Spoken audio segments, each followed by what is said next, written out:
स्वागत है आपका हमारे इस चैनल पर और बहुत ही बेहतरीन सीरीज जो है अलजेब्रा की।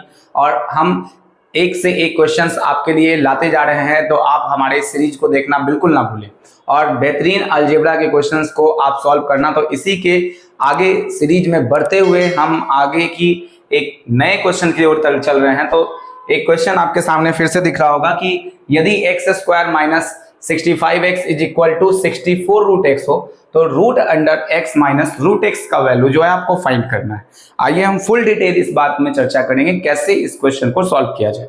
देखिए, सबसे पहले आपको हर चीजों की जानकारी मैं इसके अंदर देते जाऊंगा और थोड़ा शॉर्ट नहीं भागेंगे, थोड़ा सा लॉन्ग तरीके से इस बात को सीखने की कोशिश करेंगे कि कैसे ये क्वेश्चन आखिरकार बनता है।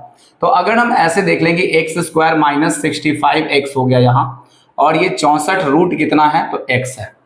आप एक बात यहां से देखें, आपको जो लाना है अलजेब्रा में ध्यान रखना होता है कि जो लाना है मेन उस पे फोकस करिए।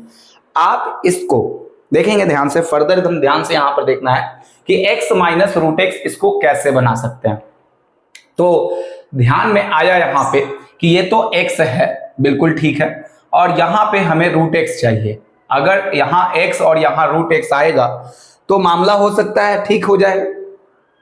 देखिए, तो करना क्या होगा आपको कि एक्स स्क्वायर, अब हम यहां पे चाहते हैं कि एक x आ जाए, तो 65 में से एक x को निकाल लेते हैं और एक x यानी कि 64x को इधर छोड़ देते हैं। थोड़ा सा मैं डिटेल चलूंगा ताकि आपको ये बातें पता लग पाए कि मैंने क्या क्या किया है।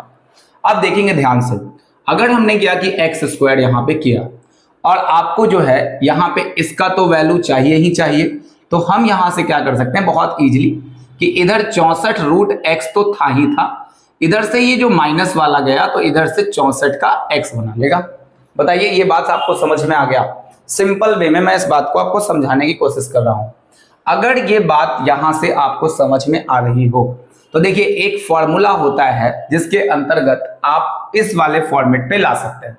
तो एक्स स्क्वायर माइनस एक्स, अगर ये चीज ऐसा लिखा हुआ है तो हम इसको बोल सकते हैं कि ये ए स्क्वायर, और अगर हम इसको कुछ ऐसा लिख दें एक्स माइनस रूट एक्स, इसको एक्स का होल स्क्वायर और रूट एक्स का होल स्क्वायर, तो ये कुछ आपको दिख रहा है क्या? एक फॉर्मूला दिख रहा होगा ए स्क्वायर माइनस बी का स्क्वायर। और ए स्क्वायर माइनस बी का स्क्वायर क्या होता है? ए प्लस बी कर लीजिए और ए माइनस बी कर लीजिए, यानी एक बार जोड़ दीजिए और एक बार इसको घटा दीजिए, यानी कि इस फॉर्मेट में हम लेके चले जाएंगे। तो कैसे लेके जाएंगे देखेंगे। तो आप एक लाइन में इसको बढ़ा देता हूं, इंक्रीज करता हूं, माइनस रूट एक्स, ठीक है। और गलती यहां पे आपको कॉम्पिटिटिव लेवल पर हम समझा रहे हैं, इसलिए आप ज्यादा दिमाग मत लगाइएगा कि 10th का मैथ वो नहीं, लेकिन कॉम्पिटिटिव लेवल पर आपको ठीक से सिखाया जा रहा है। आपको 10th आप पढ़ के आ चुके हैं, इसलिए आपको यहाँ ध्यान देना है थोड़ा सा।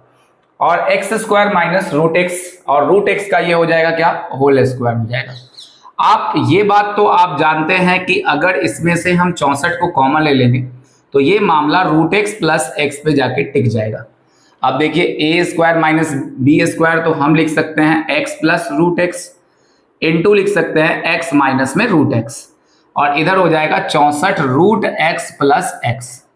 मामला यहीं पे निपट जाएगा, ये दोनों खत्म हो जाएगा और आपको जो निकालना था x root x is equal to आपको मिल गया 64। लेकिन ये चीज नहीं निकालना था, आप देख रहे होंगे कि हमें चाहिए ये वाला, इसका मतलब कि हमें एक बार और इसका रूट निकालना पड़ेगा, और जैसे ही रूट निकालेंगे इस चीज का तो ये रूट आ जाएगा एक्स माइनस रूट एक्स और रूट अंडर 64, और जैसे ही आप देखेंगे तो इसका आंसर क्या दिखाएगा? 8। और 8 ही इस सवाल का उत्तर है। तो आपने देखा होगा इस चीज को कि कैसे इस क्वेश्चन को किया गया। एक दो बार आप इसको अच्छे तरीके से समझे, फिर भी अगर नहीं समझ में आए तो कमेंट करें, और भी मेरे पास आसान तरीका है जिससे और बेहतर आपको समझाया जा सके। चलिए ठीक है, मिलते हैं अगले वीडियो में, तब तक के लिए बाय।